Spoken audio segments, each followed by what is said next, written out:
નમસ્કાર, આવાજ ન્યૂઝમાં આપનું હાર્દિક સ્વાગત છે। જોઈએ આજના મહત્વના સમાચાર વિગતવાર। ચૈતર વસાવાના સમર્થનમાં આમ આદમી પાર્ટી દ્વારા અમરેલીમાં ભવ્ય સપોર્ટ માર્ચ યોજાઈ। પદયાત્રા દરમિયાન મોટી સંખ્યામાં આમ આદમી પાર્ટીના હોદ્દેદારો, કાર્યકર્તાઓ, યુવાનો, ખેડૂતો, મહિલાઓ અને લોકશાહી પ્રેમી નાગરિકો ઉત્સાહભેર જોડાયા।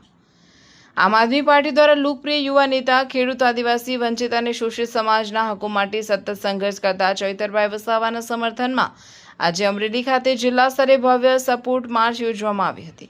આ સપોર્ટ માર્ચનો પ્રારંભ અમરેલી જિલ્લા મધ્યસ્થ કાર્યાલય જૂના માર્કેટ યાર્ડ રોડ ખાતેથી થયો હતો। ત્યારબાદ march angel hotel, station road, Rajkamal ચોક, નાના બસ સ્ટેન્ડ, નાગનાથ મંદિર થઈને જૂના માર્કેટ યાર્ડ અંદરથી પસાર થઈ આમ આદમી પાર્ટીના જિલ્લા કાર્યાલય ખાતે પૂર્ણ થઈ હતી। પદયાત્રા દરમિયાન મોટી સંખ્યામાં આમ આદમી પાર્ટીના હોદ્દેદારો, કાર્યકર્તાઓ, યુવાનો, ખેડૂતો, મહિલાઓ અને લોકશાહી પ્રેમી નાગરિકો ઉત્સાહભેર જોડાયા હતા। હાથમાં બેનરો અને સૂત્રોચ્ચાર સાથે ઉપસ્થિત લોકોએ ચૈતરભાઈ વસાવાને ન્યાય મળે તેમજ લોકશાહીના અવાજને દબાવવાના પ્રયાસોનો વિરોધ વ્યક્ત કર્યો હતો। આ તકે આમ આદમી પાર્ટીના આગેવાનોએ જણાવ્યું હતું કે ચૈતરભાઈ વસાવા હંમેશા ખેડૂતો, આદિવાસીઓ, વંચિતો અને શોષિત સમાજના હકો માટે લડતા રહ્યા છે। આવા લોકપ્રિય જનપ્રતિનિધિ સામે કરવામાં આવતી દમનકારી કાર્યવાહી લોકશાહી માટે ચિંતાજનક છે।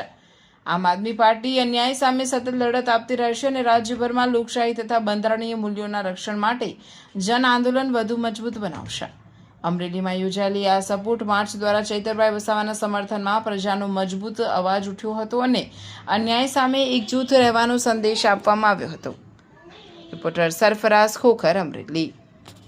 સમર્થનમાં અમરેલી જિલ્લા મધ્યસ્થ કાર્યાલય થઈને રાજકમલ ચોક ત્યાંથી લઈને નાના બસ સ્ટેન્ડ, નાગનાથ થઈને અમરેલી માર્કેટિંગ જૂના યાર્ડની અંદર થઈને કાર્યાલય સુધીની અમારી રેલી હતી અને ભાજપની તાનાશાહી અને સરમુખત્યાર સ્વામી સામે આમ આદમી પાર્ટીના જિલ્લાના તમામ કાર્યકર્તાઓ દ્વારા આ રેલીનું આયોજન કરવામાં આવ્યું હતું અને આ ભાજપ સરકારને કહેવા માંગીએ છીએ કે ગમે એટલો ત્રાસ કરશે ચૈતરભાઈ ઝૂકશે નહીં અને ડરશે નહીં, નીડર રહે અને જેલમાંથી છૂટીને ડબલ તાકાતથી આ ભાજપ સરકાર સામે લડશે, જનહિત માટે લડશે, ખેડૂતો માટે લડશે અને વંચિતો માટે લડશે। આજના સમર્થનમાં આમ આદમી પાર્ટી દ્વારા રેલીનું આયોજન કરવામાં આવ્યું।